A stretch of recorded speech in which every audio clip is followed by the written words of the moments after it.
चिरां जिल्ला दुलाराय बाथौ गौथुमनि सिङाव थानाय रनिकाटा आस्रावबारि बाथौ बियाबनि बानजायनायाव बोहैथि दाननि 22, 23, 24 आरो 25 अक्ट'सिम सानब्रैनि मेहेरगोनां हाबाफारिजों खुंगा 32थि बोसोरारि जथुम्मा खुंनाय जादोंमोन।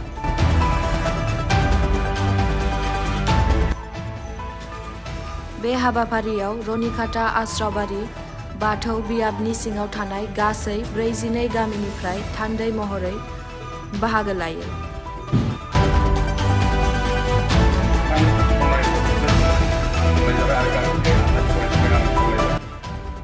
चिरां जिल्लानि सिङाव थानाय गुबुन गुबुन बाथौ गौथुमनि दैदेनगिरि सिबियारि आरो ओनसोलनिनो गुबुन धोरोमगुरु बिथांमोनहाबो बे हाबाफारियाव मैखोमै बाहागो लायो।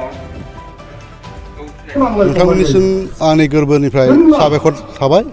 दा जोंनि रनिकाटा आनसलिक बाथौ गौथुम बे गौथुमा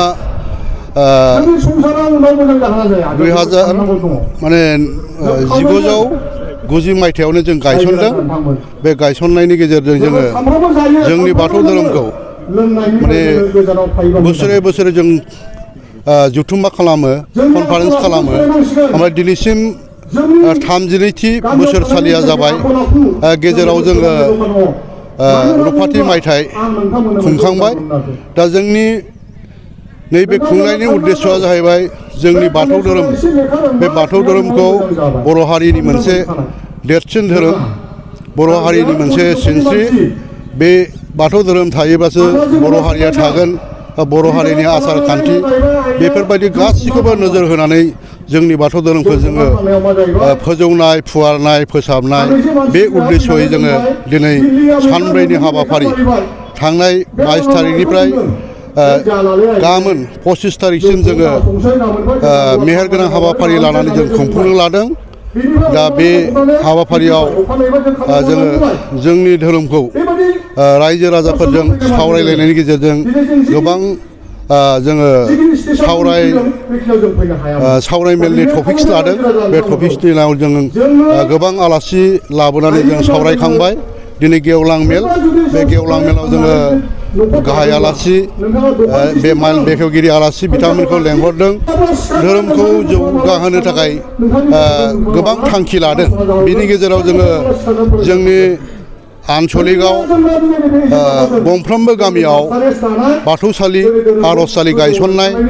बे आर'जसालियाव जोङो पुर्निमा, अमाबैसा समाव आरो गोबां तिथि समाव, बर'फोरनि तिथियाव जों आर'ज खालामनानै थांखि लादों। आरो जोंनि दरफ्रोमबो गामियाव बाथौ धोरोमखौ फोसाबनो थाखाय जोङो अजा आफाद दं। अजा आफादखौ जोङो मोजां रोखोमै आब्रुथि गोनाङै बेखौ दैदेनलांनायनि थाखाय जों थांखि लादों। आरो लोगोसे माइनाव आफाद दं जोंहा।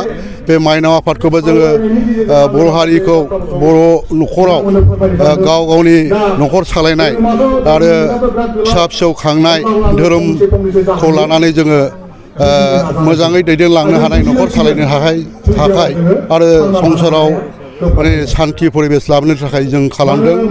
आरो बिनि अनगायैबो जोंहा लाइमोन आफाद दं।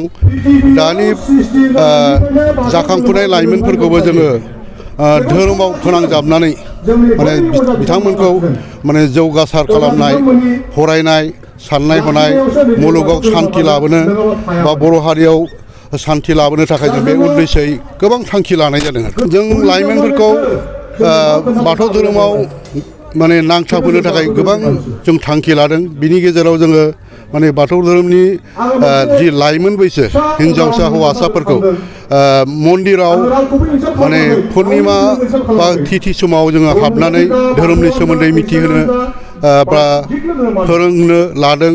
आरो फरायनाय सोलोंनायाव जेरैथिंबो दावगानो थाखाय जों बिसोरखौ मोजां राहा लानो थाखाय काउन्सिलिंबो होखांबाय थायो। आरो दासिमबो बे थांखिखौनो लानानै दङ।